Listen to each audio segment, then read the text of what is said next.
दिव्यसज्जनों नमस्कार, जय हिंद। मैं सोल्जर वॉइस चैनल पे डॉक्टर टी.सी. राव एक बहुत इंपॉर्टेंट सब्जेक्ट पे आपसे चर्चा करने वाला दोस्तों।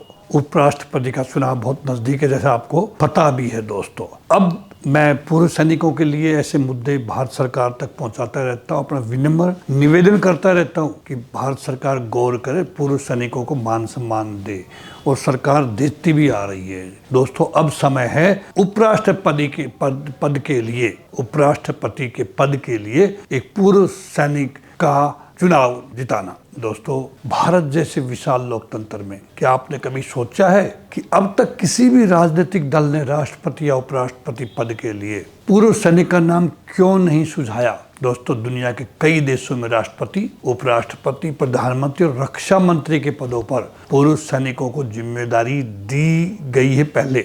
जैसे अमेरिका, अगर हम सारे राष्ट्रपति की तुलना करें, 50% जो प्रेसिडेंट बने हैं वो एक्स-सर्विसमैन बने हैं, मिलिट्री बैकग्राउंड का बने दोस्तों। ऐसे ही रूस के अंदर, इजराइल, मिस्र, पाकिस्तान, यहाँ तक कि कई अफ्रीकी देशों ने भी अपने सेना नायकों को सर्वोच्च संवैधानिक पदों तक पहुंचाया है। लेकिन हमारे भारत में जहां राष्ट्रपति देश का संवैधानिक प्रमुख और सशस्त्र बलों का सर्वोच्च कमांडर होता है, और जहां उपराष्ट्रपति उनकी अनुपस्थिति में उस कार्यभार को संभालता है, क्या यह सही नहीं होगा कि इसमें कम से कम एक पद पर पूर्व सैनिक को मौका दिया जाए? दोस्तों, हमारे पास कई ऐसे वरिष्ठ सैन्य अधिकारी हैं आज, जो न केवल युद्ध का अनुभव रखते हैं बल्कि प्रशासनिक, रणनीतिक और नेतृत्व की क्षमता में भी निपुण है दोस्तों। उनकी मौजूदगी भारत की सुरक्षा, रणनीति और नीति निर्माण में सकारात्मक बदलाव ला सकती है, अगर हम उसको मौका दे देंगे तो। दोस्तों, अब समय आ गया है कि देश के सभी राजनीतिक दल एक मत होकर उपराष्ट्रपति पद के लिए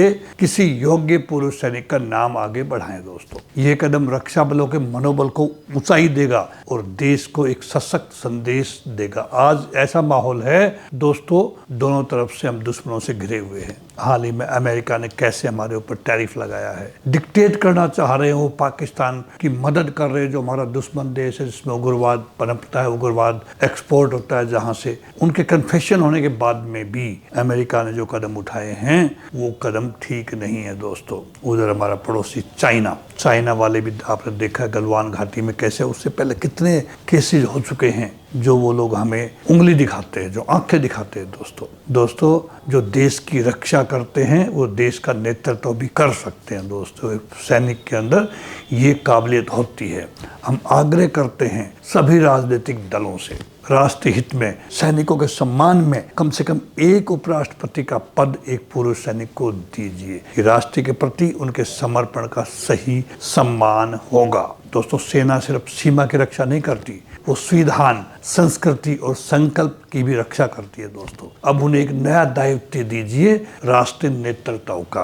रूस, अमेरिका, इजराइल, मैंने जो बताया, बहुत से अफ्रीकन कंट्रीज हैं जिनमें उनको मौका दिया गया है और बहुत अच्छे सिद्ध हुए हैं। उनके कार्यकाल में उन कंट्रियों ने बहुत आगे बढ़ोतरी की है, ग्रोथ हुई है कंट्रीज की। तो ये कोई नया सुझाव नहीं है। मैं पूर्व सैनिक होने के नाते, एक इतिहासकार होने के नाते, मिलिट्री इतिहासकार होने के नाते, एक इंटरनेशनल रिलेशंस का स्टूडेंट होने के नाते दोस्तों, ये मैंने महसूस किया कि अब समय आ गया है भारत में इस उपराष्ट्रपति पद के ऊपर एक सैनिक का चयन कर करके सभी कंसेंसस बना के, सभी पॉलिटिकल पार्टीज, और किसी कोई कैंडिडेट खड़ा ही ना करे। अगर भाजपा इनिशिएटिव लेगी, नरेंद्र मोदी जी बहुत सक्षम हैं इस मामले में, सेना से प्यार भी करते हैं वो, और उन्होंने सैनिकों के बहुत कल्याण भी किया है। वन रैंक वन पेंशन जैसे मुद्दे को हल किया है उन्होंने, जो बहुत लंबित था।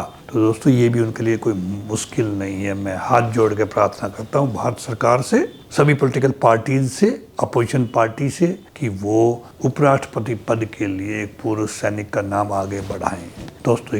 इसी साथ में नमस्कार, जय हिंद। ऐसी वीडियोज में लेकर के आता रहूँ। अगर आपको ये वीडियो और मेरा सुझाव ठीक लगा हो तो आप इसको फॉरवर्ड करो, पहुंचाओ नरेंद्र मोदी जी तक, पहुंचाओ राहुल गांधी तक, पहुंचाओ सभी पार्टीज के अध्यक्षों तक, ताकि उनमें दिमाग में बात आए और वो इस पे विचार करके इसको क्रियान्वयन करें। बहुत बहुत धन्यवाद, नमस्कार।